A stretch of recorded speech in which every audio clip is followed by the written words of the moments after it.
So you wanna switch between animation blueprint or manual animation. That's set animation mode. Normally skeleton mesh are driven by AnimBPs, but sometimes you want to take control manually for cinematics or scripted sequence. For that we use a node called set anim mode. To get this node, just type in exactly that, but as you can see on the screen, it will come with a target mesh because it needs a target always, otherwise it will give you error or it won't work. So for now we will just get this node and remove both of these because we have example prepared for us. We are on debug E1. We are setting animation blueprint to use animation assets, and whenever we press debug key 2, it will change back to the use animation blueprint. It's a very simple example but a very useful node in various types of situations. So for now let's just compile these code and press begin play. Now as you can see on the screen, we have pressed begin play, and whenever I press 1, it changes to use animation asset. For now I haven't assigned any animation, so it goes to its T-pose, but as soon as I press 2, it returns back to animation blueprints. And now considering this, it is actually doing it on real time, and it is super useful when it comes to cutscenes, post snapshot,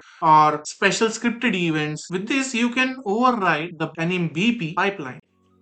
And hey, if you like seeing these nodes in action, check out the game I'm building, Reborn the Evil Being. It's all blueprint under the hood, and the demo is free to play on Steam.